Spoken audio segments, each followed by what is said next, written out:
What is going on, everybody? Welcome into Studs and Duds, the most comprehensive NFL player review series on the internet. If you're new here, well, Studs and Duds is a series that goes all the way back to when this channel really started as a Madden channel. Well, it turns out that using the ratings changes for my own custom Madden roster is a fun and effective way to discuss the rising and falling players around the NFL and to convey how they're playing in real life. So the series has stuck around. And today, we'll be going through the NFC South, and we're really focused on the second half of the season here. I did do a wave of this series around mid-season, so we're really piggybacking off of what we talked about around weeks 8, 9, 10. And then as you're looking to follow this series, I will be releasing these videos periodically throughout the course of the playoffs as each division gets fully eliminated from the playoffs. But before we do get started, if you could please take just a second to hit that like button down below. It really does help. It's a free and easy way to support my channel and get this video out to the eyes of as many NFL diehards just like yourself if you're watching this video. But with that, let's get started.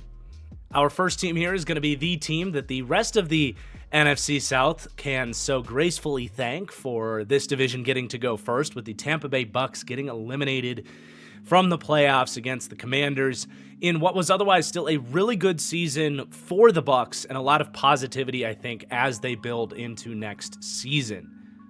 And we will begin with them with the super stud. This is not always the highest riser for each team. In this case, it is, but really just the biggest deal and the player I wanted to highlight the most.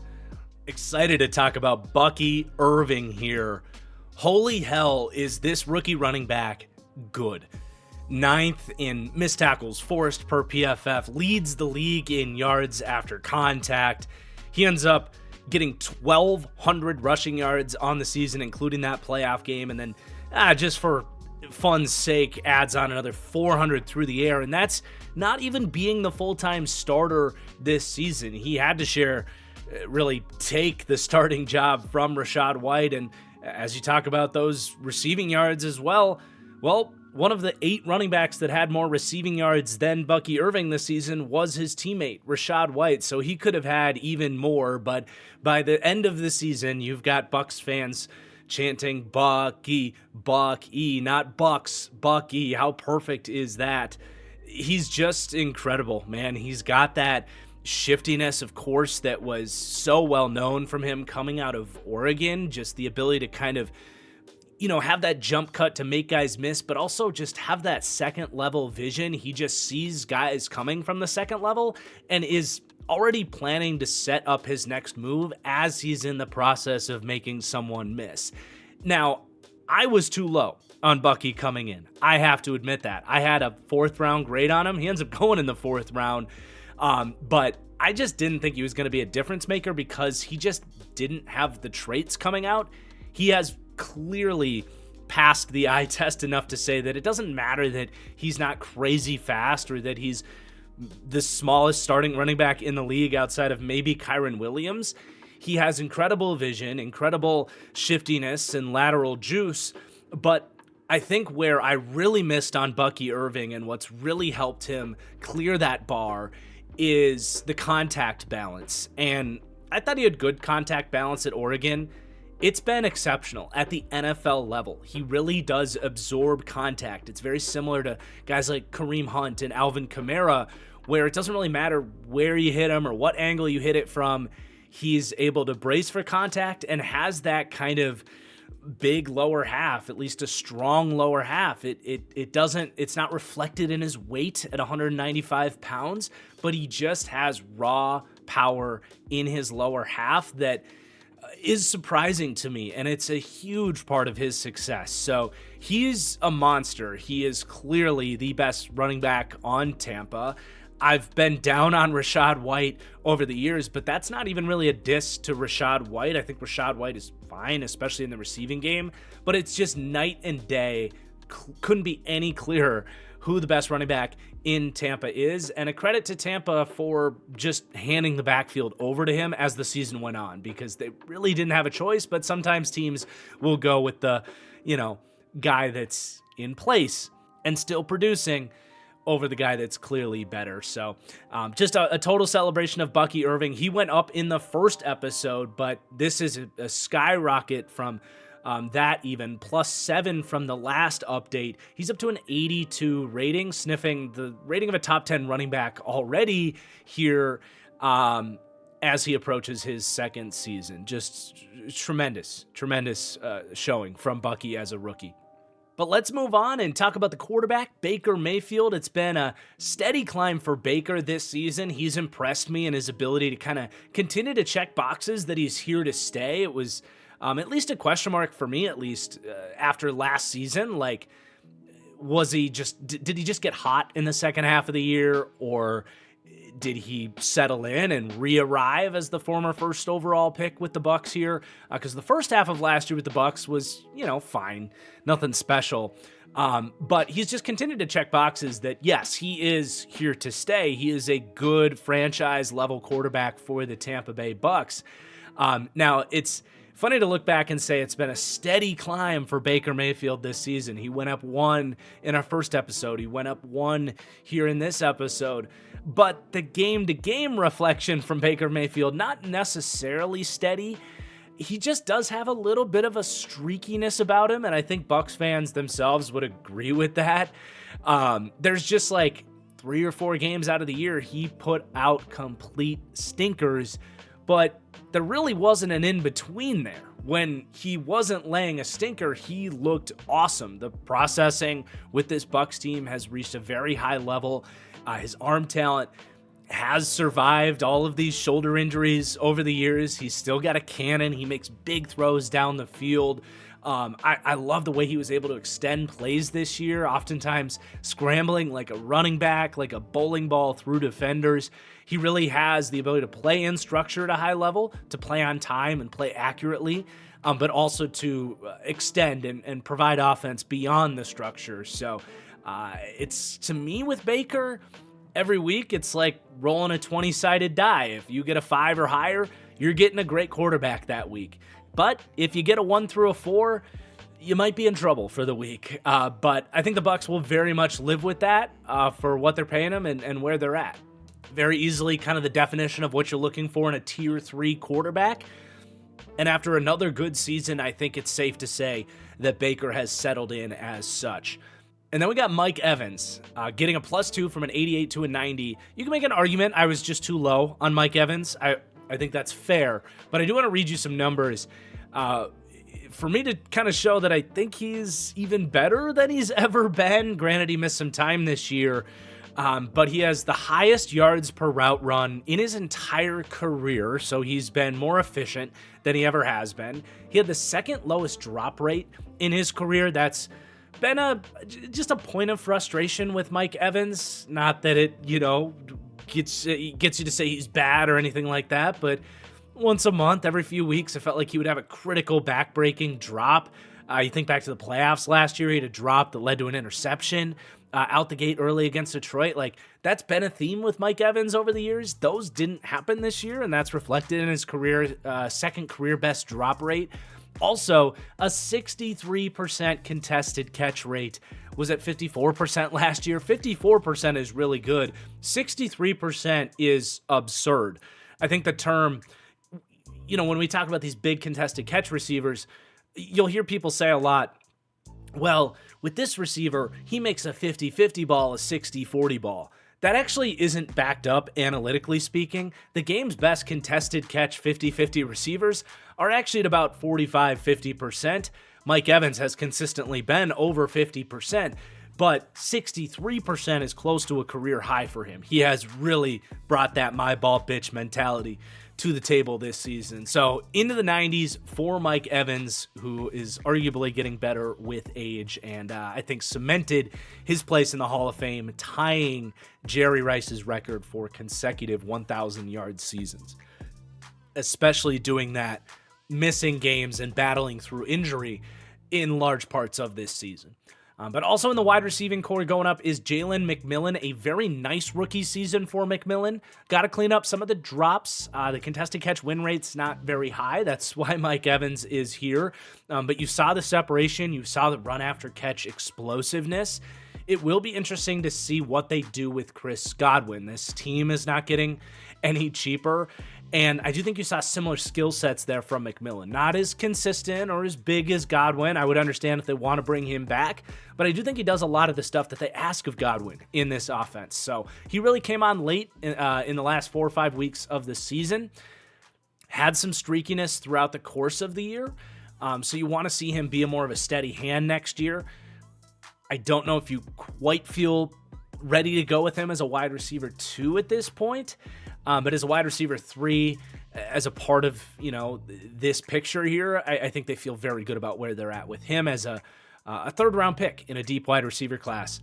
Then Cade Otton, steady climb for him. He didn't quite continue to show what happened from weeks 10 to 13, where Cade Otton just went God mode and was breaking tackles and making ridiculous catches. I've always viewed Cade Otton as just a really good kind of classic possession tight end, and that's commendable to make your climb as a starter in the NFL.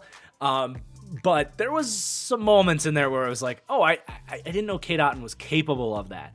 He got banged up, and you didn't really see those explosive moments from him for the last 8 weeks of the season. So that is something I'm going to be looking for next year is, can he really settle in and be more than just a, possession quality tight end where I do view him as right now, or is that all he is?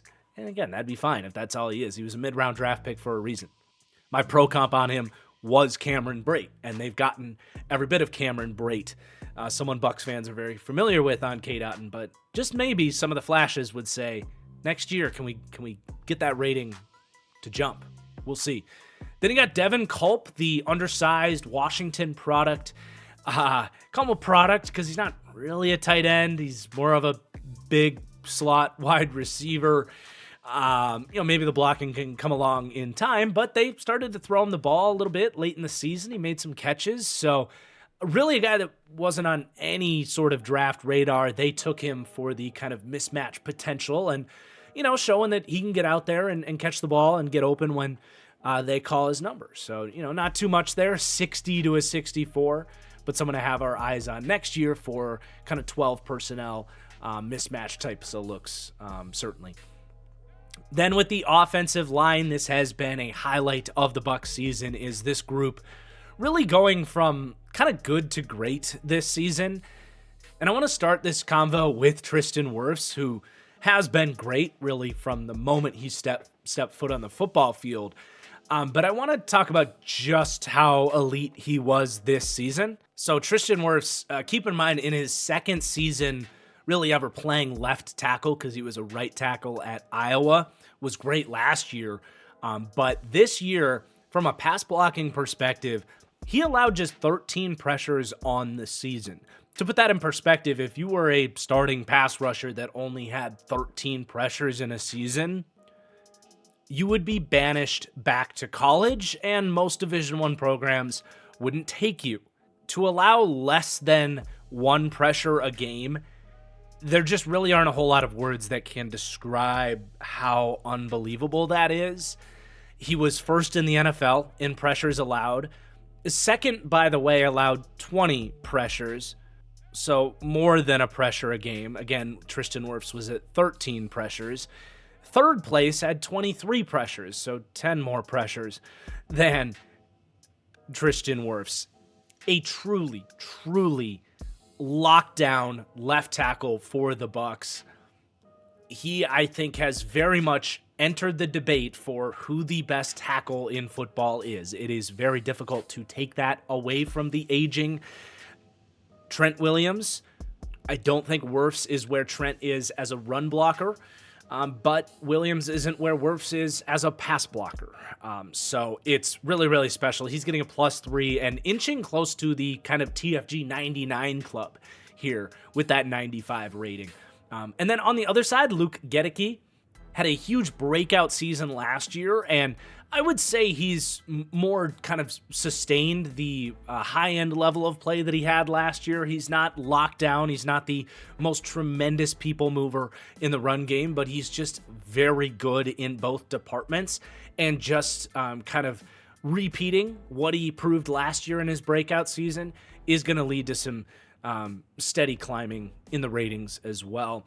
But then as you slide inside, you have, similar to what Gedeke did last year, breaking out and skyrocketing in the ratings, Cody Mauch, the right guard next to him, has done the same this year. And Mauch was certainly a project when they took him out of North Dakota State, someone converting from tackle, needed to build some play strength and get used to NFL competition. And in his rookie season, they went through their rookie learning moments with him. But in year two, they really hit on this guy. The projection was completely accurate. Just another phenomenal pick by Jason Light and this front office. One of the best in the league. And a pick that I question a little bit because of the lack of play strength and the level of competition. I didn't think he looked that good at the Senior Bowl, but they got to interview him. They saw the athleticism, believed in the work ethic that he would get there, and he absolutely did. Fits their mold for what they're looking for on this offensive line with just tough athletes in the trenches. And this season, Mauch was just solid, man.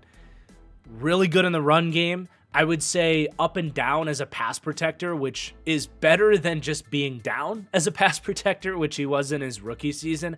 I think there's plenty of reason to believe at this point now that I don't think play strength is as much of an issue, and he has shown way more good film than in his rookie season. It's pretty safe to say at this point it's just a matter of consistency, and you might be looking at something like a Pro Bowl guard here with Cody Mauch as well. He's really had a good season. And then the left guard free agent addition, Ben Bredeson, he was totally fine. Giants fans, I think, are shaking their head like, what the hell? He was horrible for us. And as a weakest link for Ben Bredeson, who gets a +2 from a 66 to a 68, that's the type of deal, like, you know, you can live with a guy that's just all right in the middle there, can help with double teams and that kind of stuff. He took his losses, didn't grade out phenomenally well in the run game or anything like that. I don't know if they value bringing him back, but you know, that left guard spot could have been a real problem for them, and Bredeson held down the fort so that it wasn't for the Bucs. But now let's flip over to the defense for the Bucs. Starting with the defensive line, Logan Hall's had a nice season, highly drafted, damn near first-round pick for the Bucs. They took him 34th overall after, I believe, trading down from the first round. A brutal first season, but, you know, he's settled in Todd Bowles' defense as that kind of 4-eye early down player, plays with discipline, has done some good stuff as that run defender this year, and the occasional flashes with his kind of athleticism splashing into the backfield. Not really someone that's going to show up big time as a pass rusher for them, but at least they're getting some contributions from him when he otherwise looked like kind of a total bust. But then Yaya Diaby, you can make a case for him to be this team's kind of super stud because it's a big deal what he's shown this season and really what he could even be yet. So this is a guy that was a freaky athlete coming out of Louisville, but never really played a lot of edge. I vividly remember watching him coming out in college saying, why the hell is Louisville playing him as a nose tackle? It was bizarre because he's built like an edge. He's not one of these tweener guys. He's just like a legit edge player. So in the first season, he had his flash moments, but clearly was learning the position. Year two, he blew onto the scene. You saw a vast variety of pass rush moves. This is a guy that was around top 10 in pass rush win rate all season, was like top 5 in the start of the year. And then if you just look like weeks 9 through the playoffs, he was like 11th. So a little bit lower, but still really good. He's just on a fast track, man. And I'm still not ready to say Yaya Diaby is a 1 if we're projecting forward. But you project maybe even more growth, another year to really get good at this craft of pass rushing. He has all of the traits to really be a special player and a legit number 1. You know who he kind of reminds me a little bit of, just in terms of his build, the way he moves, and some of the ways he can win, is a young Josh Hines Allen. That's the physical upside with him. But Hines Allen's a guy that's just steadily improved year after year after year. Does Diaby continue to show that growth? If he does, this is someone that could make a really big stamp on a Bucs defense that I do feel like needs just a little bit more oomph and eliteness, if you will, from their front. They obviously have good players, but if Yaya can take that leap next season, it's certainly something to look for that could really help this Bucs team get over that hump. And then Chris Braswell as well, second round pick. They drafted him early because they didn't know what they had in Yaya Diaby at the time, and they're still going to need him because Joe Tryon-Shoyinka unfortunately has not taken those steps forward. So we'll probably see more from Chris Braswell next year. I imagine they're going to let Joe Tryon leave. I don't think they picked up his fifth-year option. That'd be pretty silly if they did. I would lower Joe Tryon, but there's just not much lower for him to go with where I've got him rated. But you started to see just very small flashes from Chris Braswell, some pass rush wins, and he was a good prospect coming out of Alabama. A little bit stiff, not a ton of bend or like this vast variety of ways to beat you. But if Yaya takes that leap to be a 1, could Braswell maybe be a 2 someday? We're probably putting the cart before the horse a little bit, but I think that's fair to do because this room's going to look different next year without Joe Tryon in it. And then into the second level, really the only other defender changing in the ratings here is J.J. Russell. Had to step in with all these injuries at linebacker, undrafted talent out of Memphis. Just kind of gets the position, but doesn't really have the traits. He's undersized, but every time he's in there, kind of holds up, does his own. I think he's a really nice backup for Tampa to have. And then in terms of special teams, we got to bump up Chase McLaughlin. Second straight phenomenal season in the row. The kicking game, not a concern down there in Tampa. But let's move on and talk about the Atlanta Falcons. A fascinating season with how their quarterback situation played out, how bad their defense was under Raheem Morris, a defensive coach brought in here. Their defense goes in the wrong direction, leaning with Morris over what they had in Ryan Nielsen. But let's start with the offense and with these quarterbacks, because on a very positive note, the super stud for the Atlanta Falcons is Michael Penix, their rookie quarterback. Again, not necessarily the biggest riser. You can already see Bijan goes up a little bit more, but the player worth talking about the most is the guy that is going to determine the success of the future of the Atlanta Falcons, and it being Michael Penix, who looked damn good.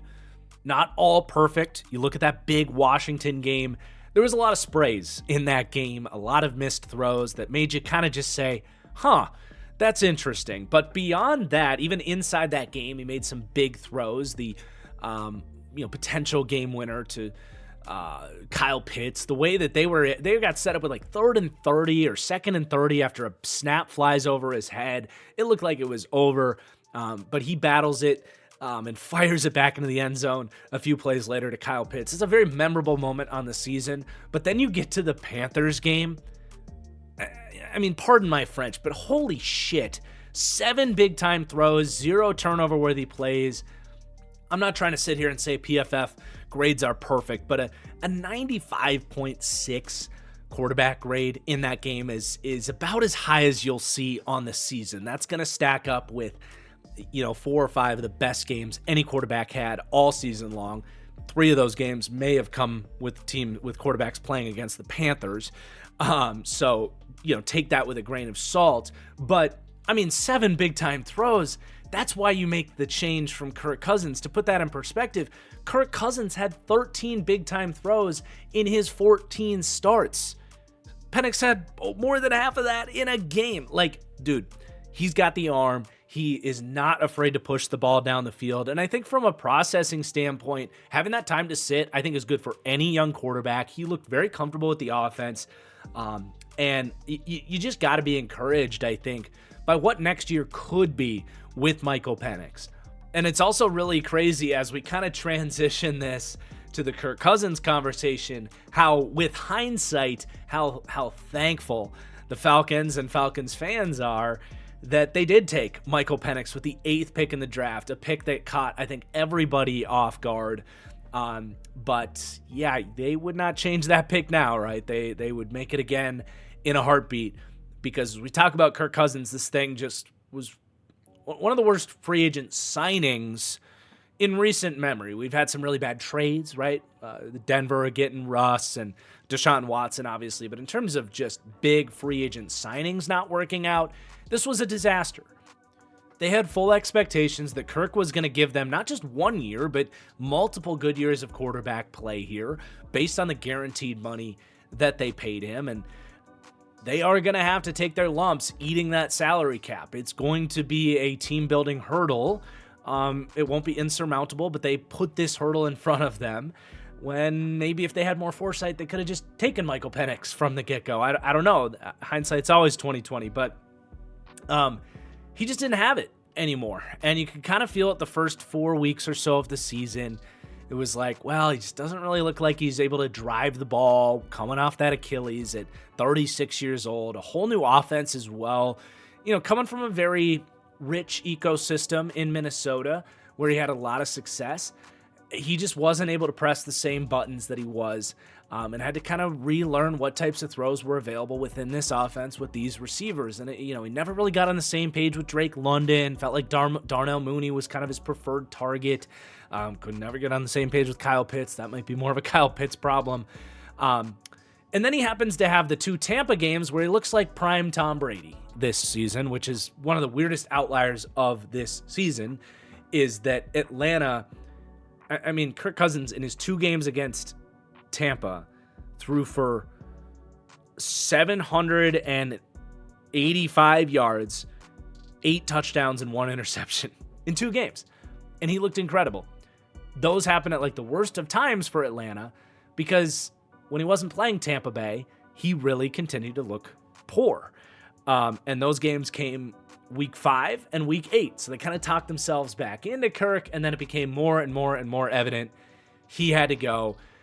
All really brought to a screeching halt at the end of the season before they go to Penix, where he threw 1 touchdown and 9 interceptions in the last 5 games of the season. So he's going to become a free agent. They didn't even shy away from it. Like, it's clear he's going to get released. And this is where it becomes tough, because before the Achilles injury, Kirk was playing the best ball of his career, in my opinion. It had got him up into the kind of mid-80s where we have him, 83. Now it's time to tank his rating and see where it goes from here. He's down to a 78. He's probably done. If you put a gun to my head and said, will Kirk Cousins ever be a top 20, 25 starter in the league again? I would bet against it, certainly. But it is also a scenario where, okay, if they didn't have Michael Penix, are we sitting here kind of wondering, okay, well, it was a year off of the Achilles injury. Let's see if he can get healthy, get a little bit more velocity back, a little bit more chemistry with this new team, and improve next year. So someone's, I think, going to roll the dice with Kirk Cousins. Is it Tennessee or Las Vegas? I don't know. Hell, maybe Minnesota brings him back to compete with J.J. McCarthy. I don't know where he ends up. But it's going to be a rating to watch out for next year, because it could very quickly, if we go 4 weeks into the season and he still can't throw the ball, this is a deal where we got to lower that rating even more from a 78. But yeah, it's just tough to see. Let's move on with more of a positive note. Bijan Robinson up into the 90s now here in year 2. I don't think I really need to spend that much time on Bijan Robinson. He's just that freaking good, and we all knew it, and here he is. Fully arrived as the highly drafted, highest graded prospect I've ever had. I mean, he was the definition of can't miss as a prospect, and here he is, not missing. I feel like his year was overshadowed, I mean, rightfully so, from Derrick Henry and Saquon Barkley's seasons that they had. But Bijan was very quietly, 1,500 yards, 14 touchdowns, another 430 through the air. He was fantastic. And there were points in the season where the LaDainian Tomlinson comps that I put on Bijan Robinson, which was not, sugarcoating anything. Like, I don't put Hall of Fame player comps on players often at all. I don't know the last time I did that. There were points in the season where you're like, yeah, I mean, he's just like Hall of Fame good. So yeah, Bijan, pretty straightforward, but he's up in the 90s and climbing, frankly. Then Drake London, you know who's a big fan of the quarterback switch from Kirk Cousins to Michael Penix? Drake London, who was good, you know, before that, obviously, and even with Kirk, he was okay. But dude, the last 2 weeks of the season with Penix throwing him the ball, yeah, Drake London just casually 17 receptions on 29 targets for almost 300 yards and 3 touchdowns. Just no big deal. I think it's safe to say he's gonna eat with Michael Penix, who is gonna put it out there for a guy like Drake London to go make catches, but he's just so good. I wish I was higher on Drake London coming out. I wasn't. I was worried about his play style translating and if he was gonna separate. Not that I hated him, but when the Falcons made him the first wide receiver off the board, I certainly questioned it. No, like, he's every bit worth the pick they spent on him. He's such a fun, unique player to watch, with really playing the game like a power forward. The way he wins contested catches, he's just like Mike Evans in that, you know, a 50-50 ball for him really is more of a 60-40 ball. He was up there at 58% contested catch percentage on 38 contested catch targets, by the way. That's a lot. That's 2 contested catch looks a game. That's because of the trust that he deserves as the wide receiver. But he separates too. He's really fleet of foot for such a big guy. He's not fast, but the way he sets up breaks, his agility, his foot speed is really fun to watch for such a big guy. So I'm just a huge fan of Drake London, and just kind of mad at myself that I didn't like him more coming out. But we're far enough removed from the draft takes that I can enjoy a great football player when I see it. Then we got Darnell Mooney. Nice season for Darnell. Falls just short of 1,000 yards, 992 on the season. But, you know, he's a certified wide receiver too. He's the perfect complement to Drake London. Couldn't be any more different as a wide receiver, right? Small target, not a certified contested catch ball winner, though 39% for a really slender guy. Not horrible for Mooney. But yeah, just brings a little juice, whether that's as a deep threat, run after catch. Really like how he fits in here, and frankly, he's a bargain signing for what they paid him. Really good eye for talent coming out of Chicago. Now back to more of a negative note, Kyle Pitts. I, like many people, am tired of hanging on for hope that Kyle Pitts is going to figure it out. And even with Terry Fontenot's comments at the end of the season about Kyle Pitts, you can tell he's disappointed in what Kyle Pitts has been for them. He's just so far removed from certainly what he was at Florida, but even in his rookie season, you know, rookie year, Pitts was great. He looked like a hit, but he's had some injuries, and he hasn't been able to get the confidence back to be the player that he once was in terms of, I think that really shows up in his contested catches. He fights the ball. He doesn't have that my ball bitch mentality. Like, go watch his Florida highlight reel. Like, when the ball was in the air, that ball belonged to Kyle Pitts. Now it's like he's fighting the ball. It's just a completely different player. He's lost that aspect of his game, and that's a big deal. But even in his routes, you see, like, he just doesn't have the twitch and the urgency in his routes. He's really plotting in his breaks, and he's really settled in as this kind of awkward tweener player that Atlanta feels like they need to force the ball to. He's not a tight end. In fact, our next player here, Charlie Warner, played almost as many snaps as an inline tight end as Kyle Pitts, and Pitts, while he isn't really developing as a receiver, he's not getting any better as a blocker. If you follow his PFF grades, he's arguably getting worse in that department, so not bringing anything to the table there. He's really fallen into that sort of Eric Ebron category, the OJ Howard territory, a little bit of like Noah Fant, these highly drafted freak tight ends that just didn't really work at the next level. And I am worried about Kyle Pitts. Can still play a little bit, still has his flashes, but certainly a bust of a pick when you took him over Penei Sewell and Jamar Chase. Like, that's just inexcusable looking back on it. But then the other tight end, or the starting tight end, depending on the week, I suppose. But Charlie Warner had a nice season as a blocker. I think they like him. I don't think San Francisco was happy to lose him as their blocking specialist, but good job by Atlanta to find him, and he's getting better as a blocker too. So he's just a nice player for what he is as a blocking tight end. Then we'll go to the offensive line. Some progression in the second half of the year here. So Caleb McGarry had a really rough first half of this season. Really, really rough. The second half was much better. He kind of settled in closer to what he's been throughout his career. So just giving him that ratings point back that I took away at midseason, kind of following up on that. And then Matthew Bergeron steadily climbing in his development as well.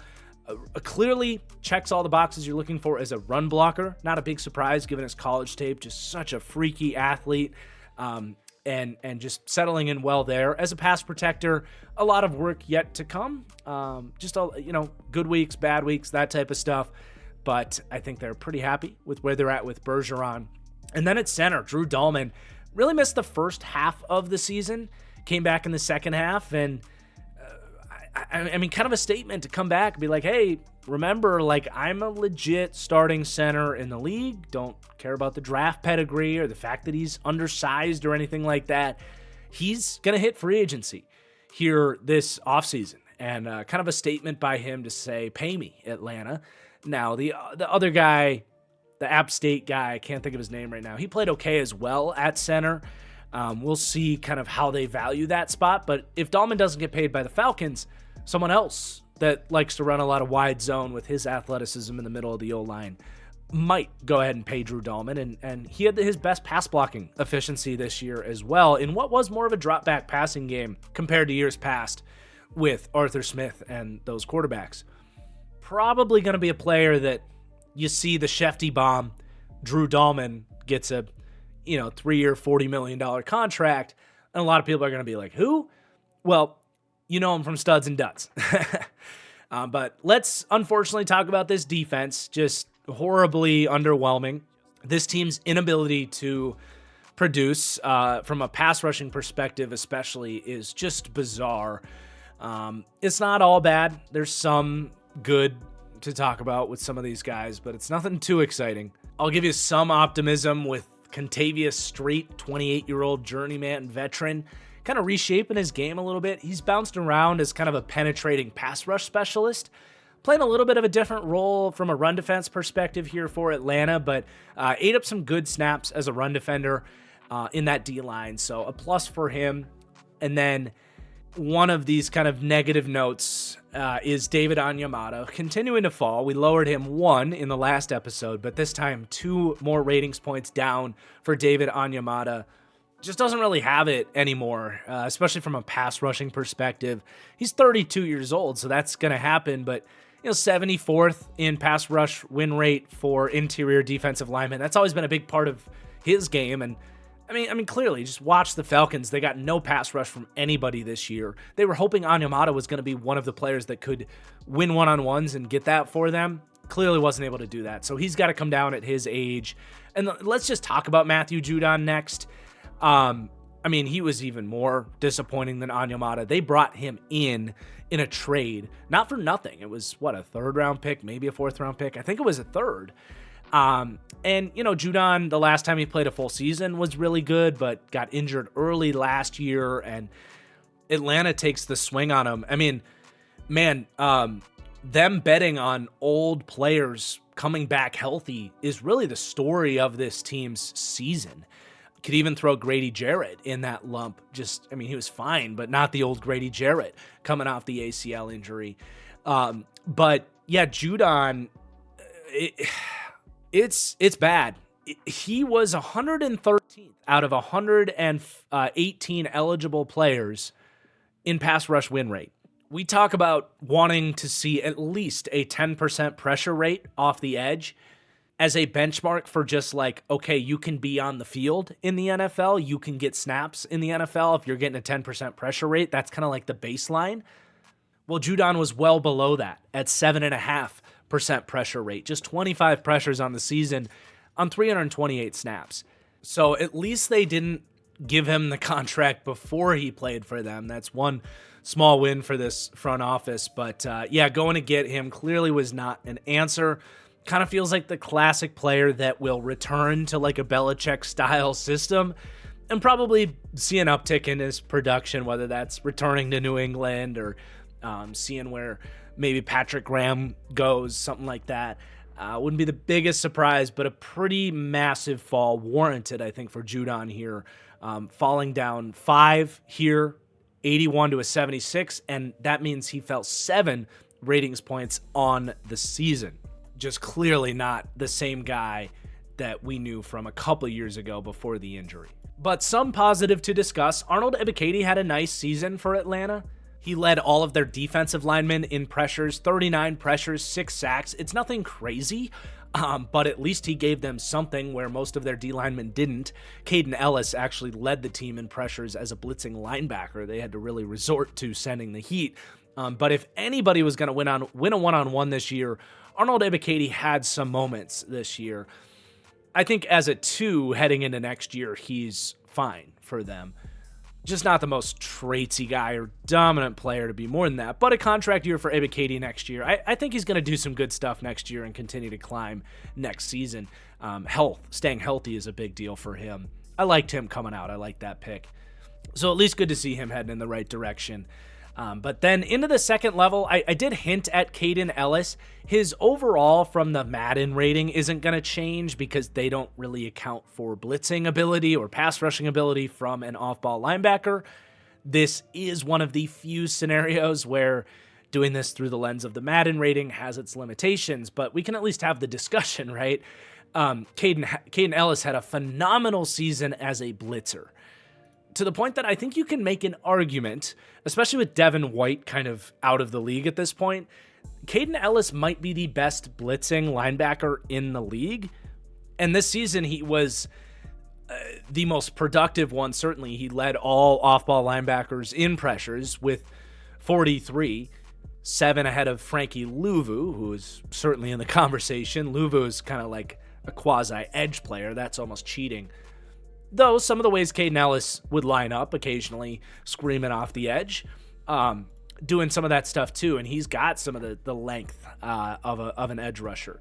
But yeah, he's just a phenomenal player in that phase. I think he still did his thing as a good run defender and a average coverage player. But he's a really nice player. He's one of the better players on that defense, certainly. And what he was able to do as a blitzer to kind of salvage that pass rush in the second half of the year was a godsend for them. And then J.D. Bertrand started to play as well because of how much they were blitzing Caden Ellis.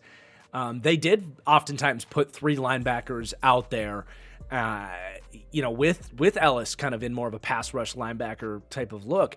And Bertrand would come out and honestly kind of did what he did at Notre Dame, which is just fly around and hit people. I liked him as a day 3 pick. I think when I did my kind of day 3 sleepers episode with EJ Snyder of Bootleg Football, J.D. Bertrand was my day 3 kind of my guy, if you will, at the linebacker spot. It's hard to find these guys. But yeah, I mean, for a rookie linebacker, I think he checked some boxes there. So just kind of good depth for now. They don't really need him, but maybe in time he'll pass up Nate Landman as LB2. And then Clark Phillips, next in line of these undersized corners to step outside and have a lot of success. This has been a big theme around the NFL over the last 4 or 5 years, is defensive coordinators kind of opening their eyes to the fact that you don't have to be 6 feet to play on the perimeter. And Clark Phillips was a slot guy coming out of college, but a really smart one, played a ton of zone, and it makes sense. I mean, this is a defense that loves off-zone coverage, and that's something Clark Phillips is really comfortable with. So it was a bit of a surprise to see him kind of take the outside corner role, given that he's always been a slot guy, and even with his size. But not necessarily a huge surprise that he was good out there. And I think he'll probably be the number 2 starter on the outside, opposite of A.J. Terrell there. Although it's not like they just stuck him on the outside and he played every snap out there. He missed a lot of time. He only played under 500 snaps this season. Week 18, though, did finish playing 64 snaps outside. So I guess it's not a guarantee that he's their starting outside corner, but we'll see if Mike Hughes is back and all that. It's a little bit of a muddy secondary, but I think they could hang their hat on Clark Phillips as the starting outside guy next year if they wanted to. But then we do end on a negative note with our last player for the Falcons, Justin Simmons. A -3. I think natural age regression here. It's nothing against Justin Simmons. I think the writing was on the wall here a little bit when he was easily available all offseason. He signs a few weeks before the season starts, gets a 1-year, $7 million deal. I think he's just slowing down, and he's a guy that was never a super fast player to begin with. So his margin for error is pretty razor thin right now. I think we really saw that pop up in the amount of missed tackles for him. He's on his career, he's been about 10% missed tackles. That doubled this season, 20%. So just a little bit later to the ball means you're in a little bit more of a compromising situation coming from the second level to wrap guys up and just not arriving with the same force that he's used to as well. So that was tough to see from a coverage angle. I think still having him at an 81 is fine. He's still a high IQ player. He did give up 5 touchdowns this season, which was the most he has in the last 3 seasons, but not the worst on his career. Did still have 4 pass breakups, 2 interceptions on top of that. He wasn't a disaster from a coverage perspective. He's still incredibly heady and is going to be in the right place more often than not. So I still think he can play, but it is more of a decision for Atlanta on whether or not they want to bring him back and what is his price. But those are your Falcons. Let's move on to the Carolina Panthers.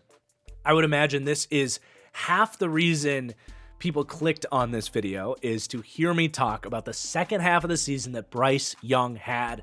An easy decision for our super stud for the Panthers. I will continue to go with this take that I said before.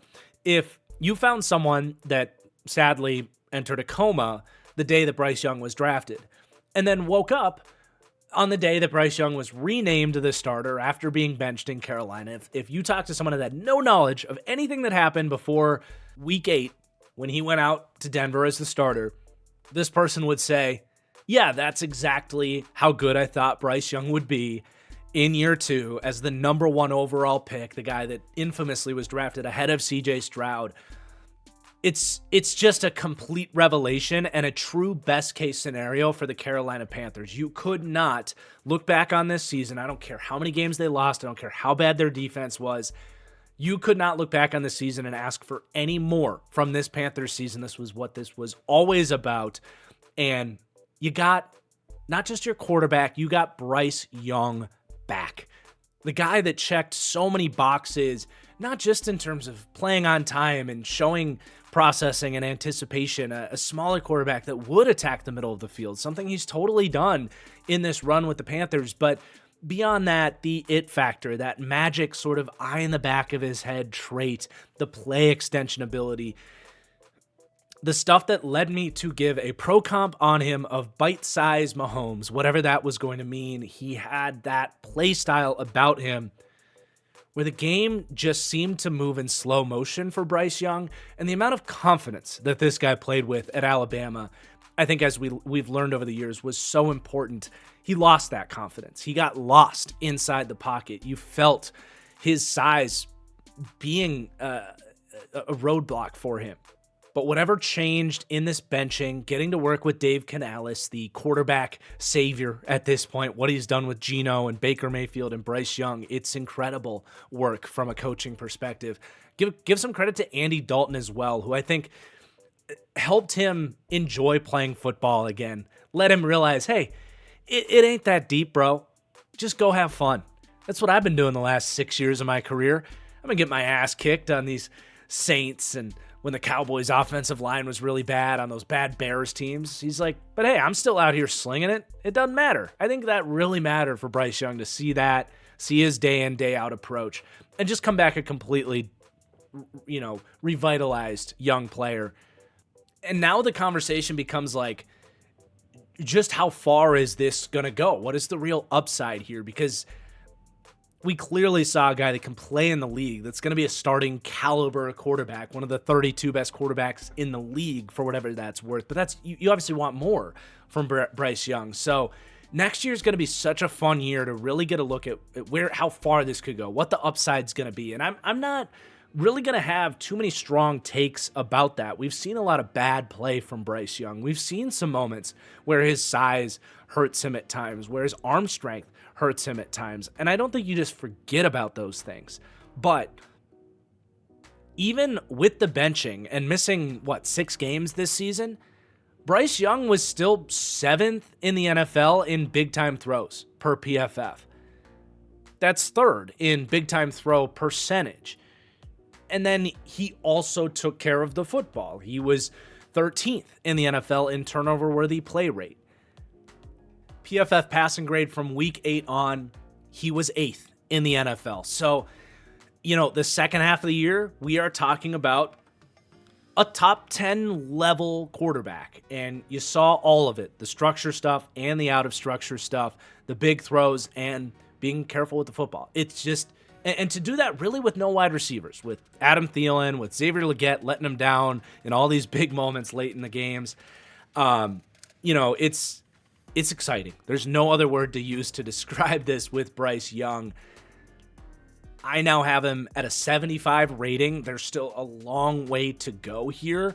I'm not going to jump to crazy conclusions because I was really high on Bryce Young coming out. But do I think he could really ascend and become like a tier 2 quarterback that can eventually make the Panthers a Super Bowl contender and, look back on this and say the trade to go get him was actually worth it? The trade that we thought was a disaster for the Panthers. Again, I'm not saying yes yet, but I do think the potential is there, and how he played in the second half of the year, that's why you say the potential is there and what he was coming out of college. So big discussion on Bryce Young. I'm stoked to see what next year looks like for him.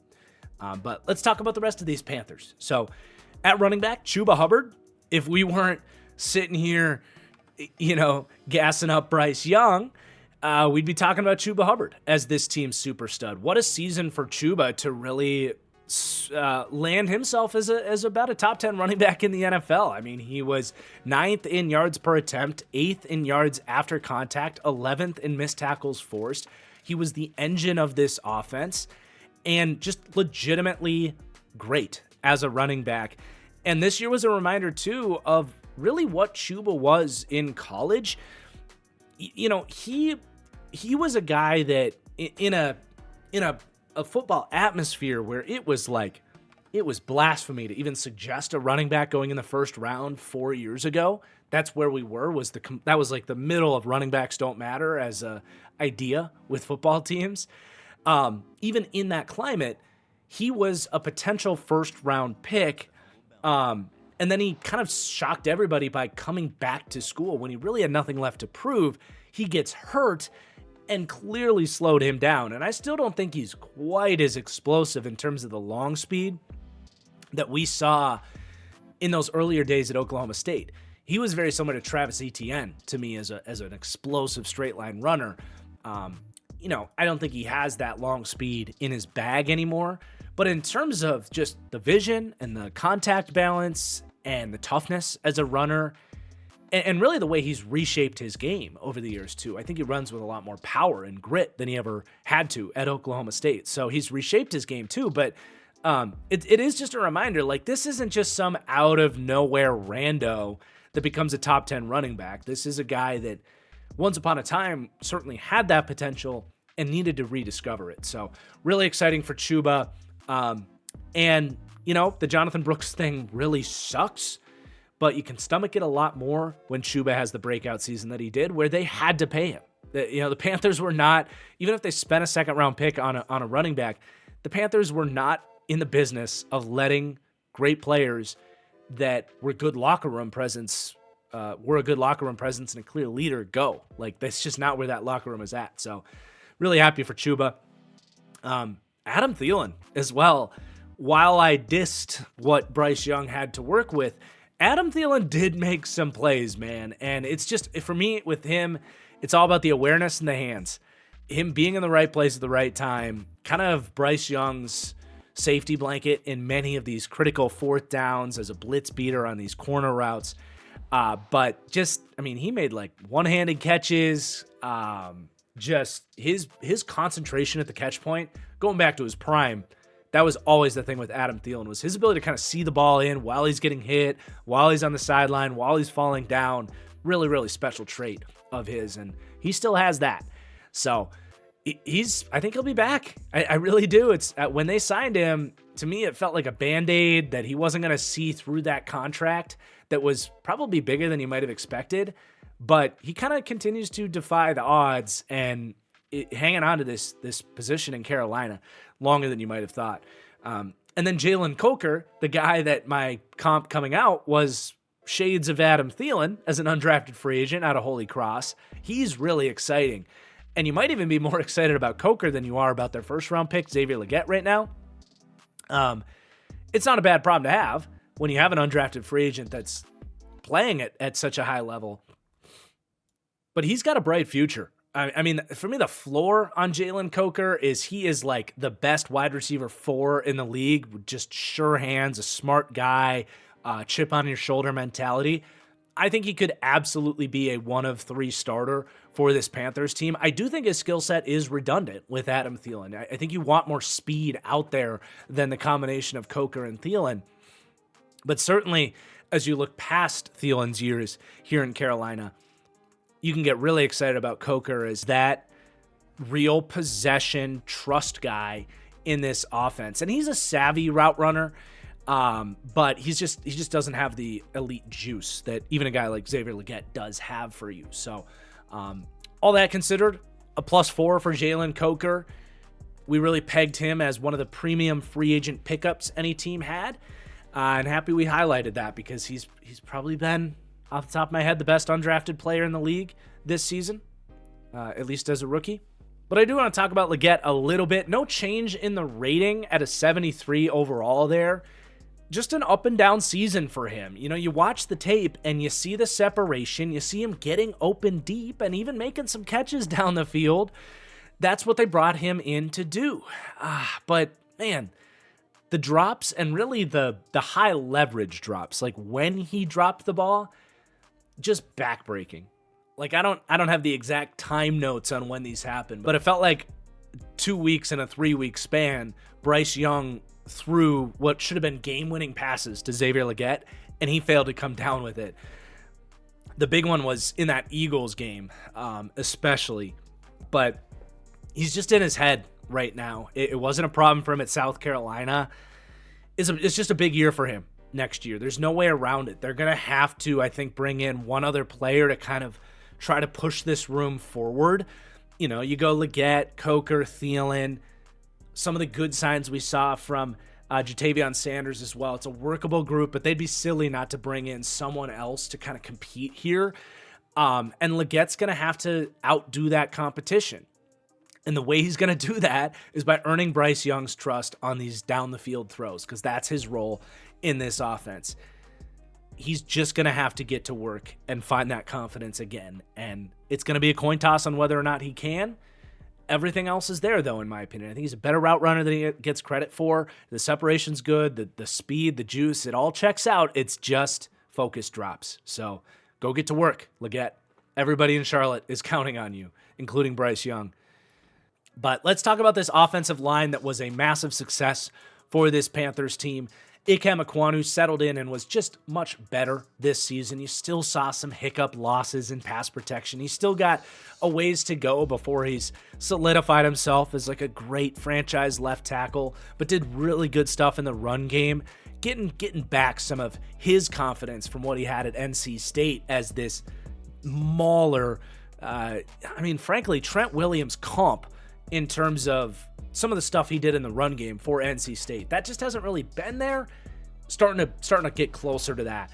Not Trent Williams necessarily, but at least like top 6 draft pick, potentially great run blocker was kind of the expectation on Ikem Ekwonu. Starting to trend much towards that. And again, some of the pass pro stuff getting cleaned up here under Canales in this offense as well. And I think having competent, stable guard play next to him was a big part of that. Damian Lewis had his best year as a pro, really returned the dividends on the contract they gave him. He wasn't one of these guys like a Robert Hunt or some of these other guards that got like $20 million. When the guard market exploded, he got $13 million, which is more of like, okay, you're a good, capable guard. We're not expecting too much. And he delivered on that. And again, the best year of his career in terms of pressure rate, really good in the run game for this Panthers team. Arguably was even better than Robert Hunt, who they paid more. I'm not going to go any further than that, but it is a debate, at least in the context of this season. So they got their guys for next year for sure at left guard, left tackle. Center was a little bit more of a turnstile, but pretty much everybody that played in there was pretty good. It'll be interesting to see kind of who they want to go with there next year, because you got Austin Corbett, who started there, but he got hurt. He can't really stay healthy. They put in Brady Christensen there for a little bit, their backup left tackle. I thought he was okay, but then they really settled in and started to like Cade Mays. And Cade Mays, it's a little bit reflective of the Chuba Hubbard conversation in some ways. He was the number 5 offensive lineman in his recruiting class. Really a guy that, if you looked at those like way too early mock drafts, a name that probably would have snuck into early rounds, right? Like this, he has the traits. He's 6'5", 325. He's built. Like I remember seeing him in person at the Senior Bowl next to all these other dudes. It's like, spot the NFL superstar lineman, you'd point at Cade Mays. Like the dude is filled out. But his technique and consistency has just been a nightmare. And that's why he was a day 3 pick that's been on and off the Panthers practice squad since they drafted him. But settling in at center is interesting. I mean, that says a lot. That's typically the highest IQ player on the line. You have to learn how to snap and integrate that into your technique. It's not easy to just slide inside. This is a guy that played a lot of tackle and guard previously. So really interesting. I mean, the traits are really there if things are clicking, and he graded out well. He actually graded out better than those other 2 center options, Corbett and Brady Christensen. He's not under contract though, so it's going to be really interesting to see really who they value. I think Christensen as well is a free agent, so you would think they will at least pick one of those 3 to be their starting center, because the rest of these spots are locked in. We'll circle back to Robert Hunt, who is going to go down just one. He just wasn't a very efficient pass blocker. He was potentially the worst pass blocking offensive lineman this year. Certainly had some of the ugliest games. And that's not horribly surprising. I mean, he's a great run blocker. I think that translated. But he did come from that Miami system that was kind of an insta drop back type of system. It's just kind of how they've always operated, where it's a heavy dose of play action, and when they did throw the ball in Miami, it's like snap, throw. Tua was way ahead of the rest of the league in terms of time to throw. So his kind of higher pass block grades in Miami were probably sheltered by that system a little bit. Comes to Carolina, has to do a little bit more drop back stuff, and he does have slower feet, not the cleanest technique in pass pro. Wasn't a disaster, but did have to come down a little bit. Still a really good player. They're happy they have him and all that. But overall, they got to make a decision on that center spot and then find another wide receiver. And this offense really has turned around and is setting up really nicely for Bryce next season, to give us really a year that, like I said earlier, is going to determine what is the true upside here with Bryce Young. But let's flip over and talk defense for the Panthers. Unfortunately, we're supposed to do that. Not sure how much they were talking about defense. One of the worst defenses historically ever in NFL history.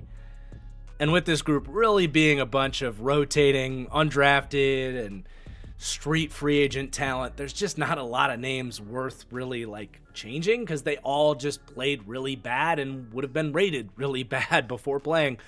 But a couple guys, as they sorted through the mud, made some plays, I guess. So we'll start with DJ Johnson, second year for the 3rd round pick edge out of Oregon. He's already 26 years old. But he made some plays in the run game. He got out there and did some stuff for a 66 to get a +1 to a 67 here. Sadly, just unable to kind of package the traits together to be anything really from a pass rushing perspective. Really didn't get after the quarterback at all. 1 pressure, 1 sack on 128 snaps. But 18 run defense stops, 42 total tackles, only missed 4 tackles. Like, again, he's getting out there, playing hard, putting his size and athleticism to work. He could be a part of the rotation, your edge for, if you will, next season. Then you got Trevin Wallace. Maybe a little bit of excitement here. Really a guy that had no business getting on the field in his rookie season, and I don't think the plan was to get him on the field because they had Shaq Thompson, they had Josie Jewell. Those guys both get hurt early, and then Trevin Wallace steps in, and he didn't play great. This dude was a complete, not ready to play, moldable ball of clay, but a dude with freaky traits. And I think you saw the traits. Some of the reps he had in coverage, you could just see the way he moves at the second level is just different for the position. And just kind of going off his instincts and athleticism, he was able to take some throws away. And he was getting to the ball.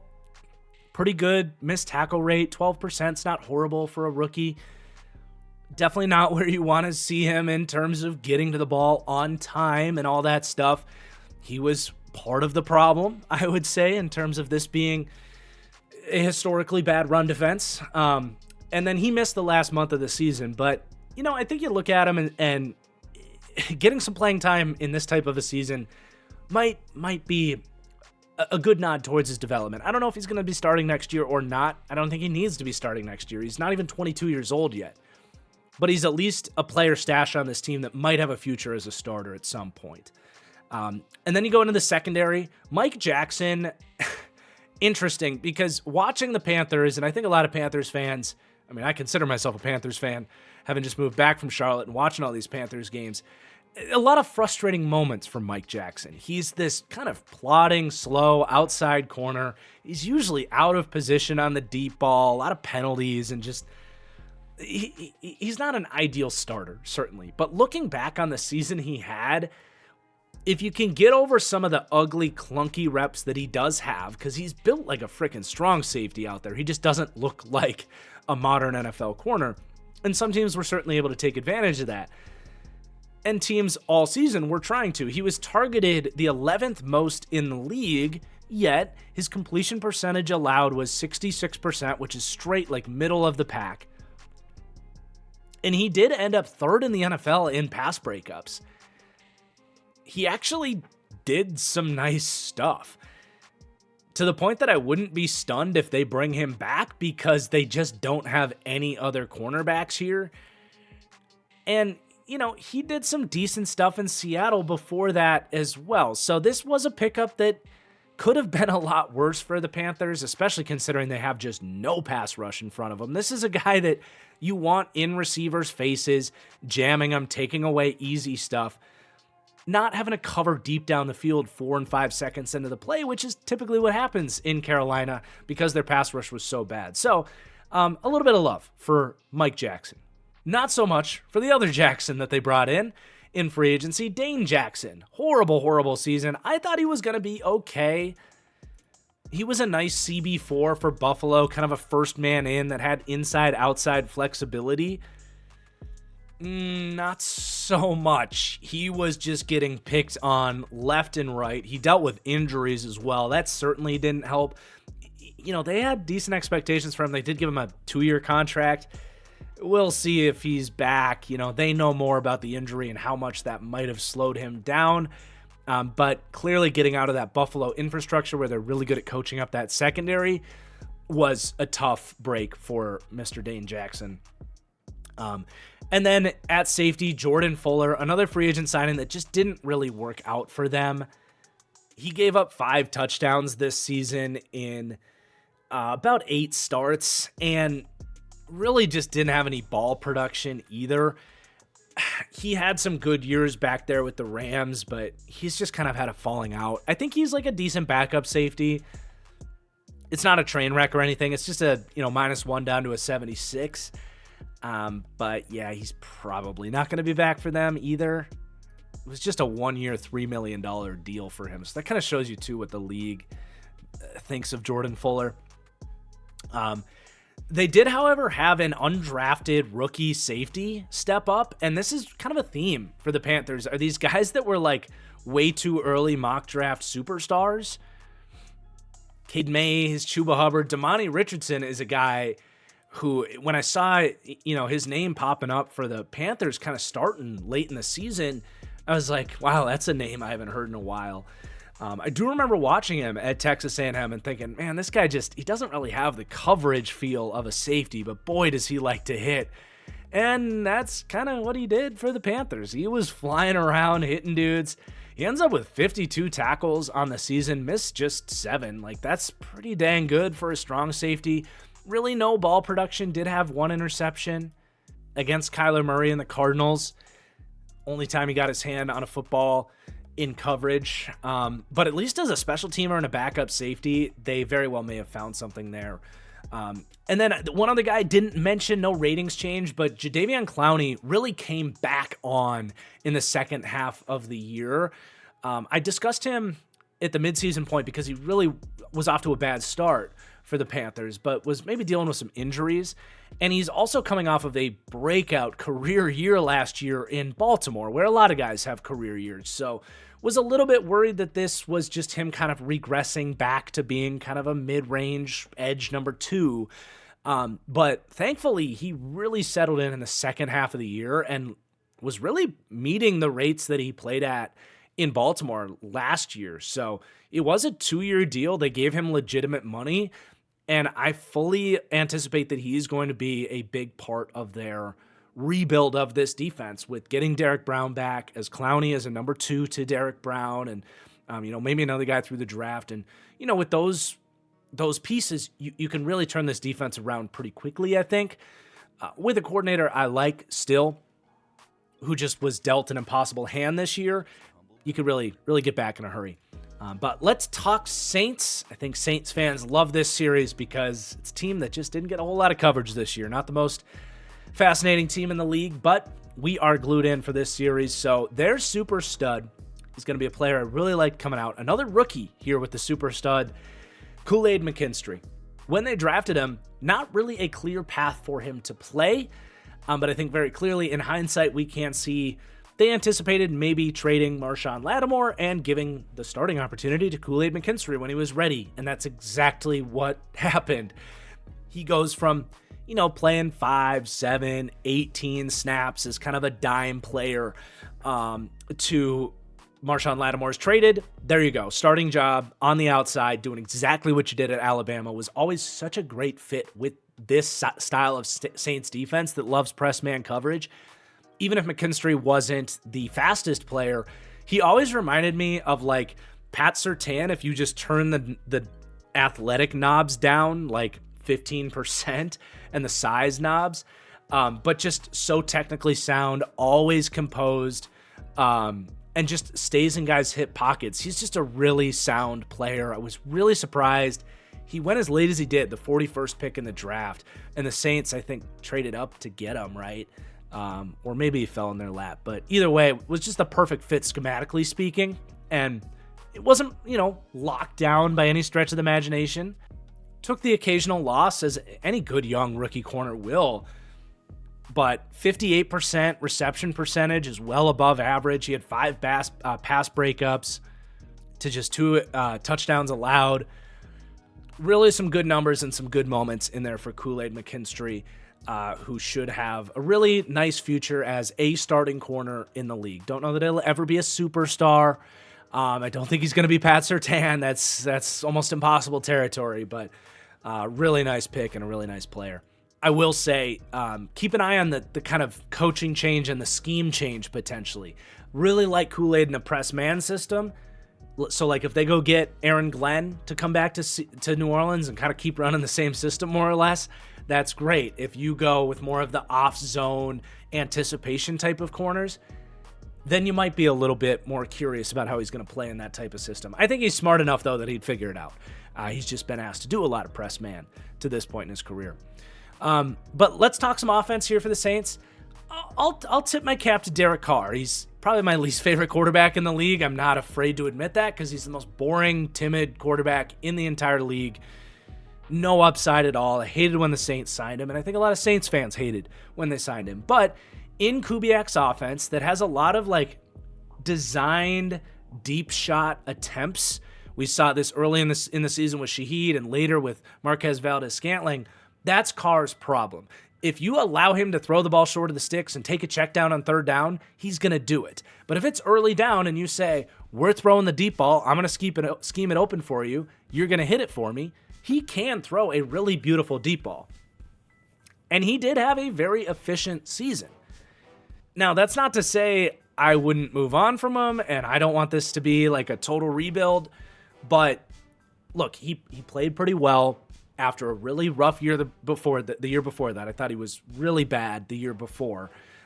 This year, when he was in there, far from the problem for the Saints. So +1 for Derek Carr, for whatever that's worth. Then we've got Kendre Miller. Started to get on the field late in the season. I mean, that's been his biggest problem, is getting on the field. This dude has had some really tough injuries. But you can see the juice and the shiftiness that had a lot of people excited about Kendre Miller.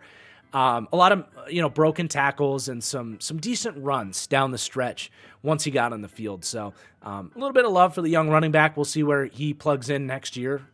I think this team has enough issues everywhere else to say, yeah, you go with Alvin Kamara, Kendre Miller, and let those guys go to work. We'll probably see a little bit more of Kendre Miller, hopefully, because there's just not a big sample size with him. But then at tight end, Foster Moreau, really happy to see him have a good second half of the season. I mean, it's a cancer survivor. He's kind of battled back.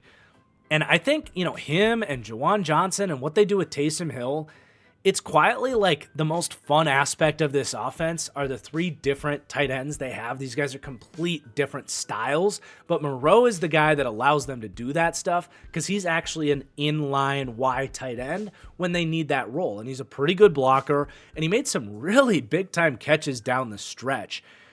And I don't want to oversell him.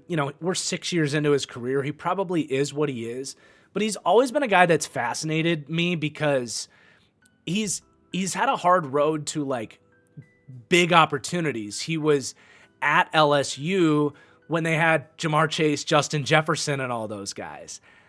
Even Terrace Marshall Jr. He goes to Oakland and Las Vegas where he was behind Darren Waller all those years. The Saints signed him. He gets cancer, and he's kind of splitting reps with Juwan Johnson and Taysom Hill. He's a tradesy player. I really like him. I like his kind of energy and work ethic. We've seen crazier things than tight ends breaking out at age 28. You don't even have to look outside of this team with Taysom Hill or where Foster Moreau was with Darren Waller to see that. I'm not going to necessarily project it, but I really like him. And some of the catches he made this year made me go, I wonder if there's still more to be unlocked with Foster Moreau. And he is, by the way, still under contract next year. It was a 3-year contract he signed. But then on the offensive line, some incremental growth here. Talise Fuaga, I would say, was better than I expected at left tackle. You still saw some of those moments where he's just not this incredible pass protector. So you put him at left tackle, and that stuff can get accentuated even more. He had some games in there against Denver, against the Chiefs, the Packers game, the Giants game, where you're like, yeah, it's just tough for him to win that edge against really athletic edge rushers. But as good as advertised in the run game, the Saints team at many points in the season could run the ball. I think he was a big part of that. And, as far as rookie left tackle seasons go, this was above average. And he's just kind of steadily gone up throughout this season, plus 173 to a 74. Then Trevor Penning at right tackle, the run blocking. You got to give him credit for the run blocking. He is a freaky athlete. He loves to hit people. One of the most penalized tackles in the league this year. He kind of is what he is at this point, as this kind of freaky dickhead out there. It's an interesting way to describe a player, but it's kind of true with him. Pass blocking technique has shown very, very marginal increases when he desperately needed large increases. Like, he is not a trustworthy right tackle.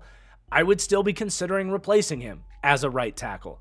I will say, with this trend of some big 6'7" guards in the league that we've seen, Mekhi Becton doing it with the Eagles, Daniel Falele with the Ravens, the Saints themselves were kind of the first team to do that with Andrews Pete. Now, that wasn't an amazing project, but I would at least be interested if they say, you know what, Trevor Penning, go block next to Talise Fuaga, and we're just going to run left every play and hope teams can get past, dare teams to get past those two. That at least has my interest peaked. So a +1 for Trevor Penning. And then Cesar Ruiz. I feel like Cesar Ruiz came into the league as like a 69, kind of a developmental guard, and every year it's been like a +1. Just like adequate improvements every year. Not a superstar. Question when they paid him, but since then the guard market has exploded. He's been like adequate. Cesar Ruiz as your right guard at $13 million a year, totally fine with me for the Saints, and I think they're happy with it too. He takes his losses, has some frustrating whiffs in the run game, but just reducing the number of those every year, getting some good blocks as well. He's a fine player. +1 for him. Then we'll flip over to the defensive side of the ball. Brian Brzee finished strong. I lowered him through the first half of the season because, run defense just is not his game. He plays with high pad level. He's a lighter player. Really struggled with that at Clemson. But in the first half of the year, he wasn't really getting after the quarterback either. That changed in the second half. Not at an elite level or anything like that, but from week 8 on, he was 20th in the NFL in total pressures among interior defensive linemen. Doing a little bit more of what they're asking him to do as that kind of freaky athlete on the inside that still is young and getting better. So really good to see that. Big year 3 for Brian Brzee. I'll leave it at that. You're still a little underwhelmed by what he's given you as a first round pick. But this was always going to be a multi-year project. And the flashes he has are still really impressive. Wicked spin move for an interior guy, lightning quick feet. Like, there's still a world where he can figure it out. And then Carl Granderson, career year for him, just a good, 61 pressure, 9 sack season, good run defender as he's been in his time here. He's just a perfect number 2 edge rusher. He might even be the new benchmark for a while it was Preston Smith is he's the ideal number 2 edge rusher. Carl Granderson might be that now because he's a two-way player, 3-down, 4-down player, if you will. Not a dominant one-on-one pass rush winner, but he will get after the quarterback over the course of the season, as he's shown the last couple of years, and this was his best year doing it. So a nice +2 for Carl Granderson. At least they have a guy on the edge locked in for next year. Chase Young was okay. He's going to be a free agent. He's probably going to get a decent amount of money. But where they're at with, Cam Jordan, I'm sorry, but he's got to hang it up. And Isaiah Foskey has just been a complete bust of a draft pick. Still nothing from him 2 years in. I hate to say I told you so, Saints fans, but I kind of told you so. That was a major reach. Thought he was a late day 2, early day 3 caliber prospect. They took him 40th in the draft. We'll see if year 3 brings anything from him. Really no change at linebacker. Demario Davis, Pete Werner, I thought did their thing. Really good players. Not really any reason to raise them or lower them. But into the secondary, look, Alontae Taylor, I think he's a fun player. Hyper athletic, playmaker at times. Those times more came in the first half of the year than the second half of the year. Alontae Taylor needs to take a seat. While Kool-Aid McKinstry settled in and was nice once they traded Lattimore, counting on Taylor as a starter was a tough watch. Here's some stats on Alontae Taylor. He led the entire NFL in yards allowed this season at 998. That was 106 yards more than second place at 892. And second place through fifth place all played 18 games. Those guys all had wild card games. So sixth place was the next player down that played 17 games, like Alontae Taylor.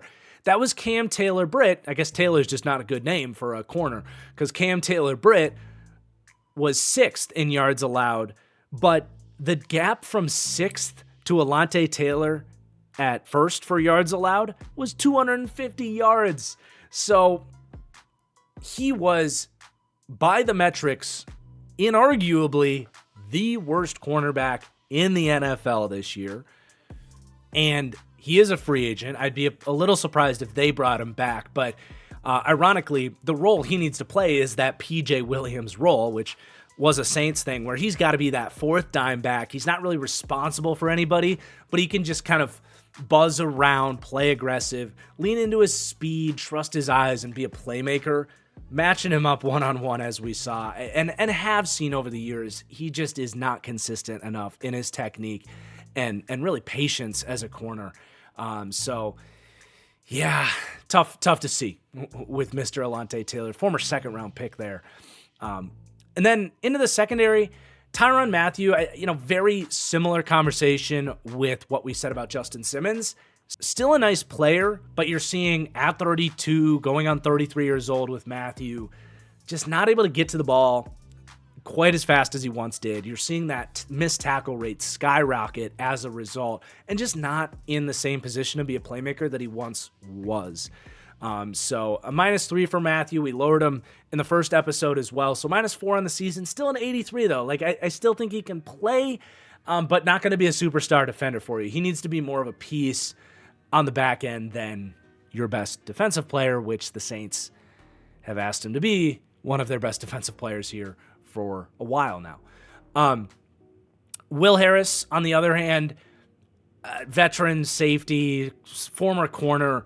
He's a half interesting player as someone that's kind of new to the safety position. He's just kind of played a little bit of everything, but former third-round pick for the Lions. He's got some speed. He was solid for the Saints. I wouldn't be the most surprised if they looked at Will Harris like a Tyrann Mathieu as this athletic kind of hybrid corner player and said, you know what, we will get cheaper here. We'll let Mathieu go and plug Harris in as a starter. It's not ideal. It's not a long-term solution, but with where the Saints are at, you might want to look into him getting some more playing time here. I thought he was pretty damn solid, and he played about 500 to 600 snaps this year. So not the most exciting player to end studs and duds on, but it is where we're going to end the NFC South episode. Thank you, everybody, for watching. If you haven't hit that like button yet, please do. Let me know if you think I missed any players, was right or wrong on any of these players. And I don't know which division we're going to do next. That's going to come down to when these teams get eliminated. But I appreciate you for watching, and we'll see you for the next one. Peace out.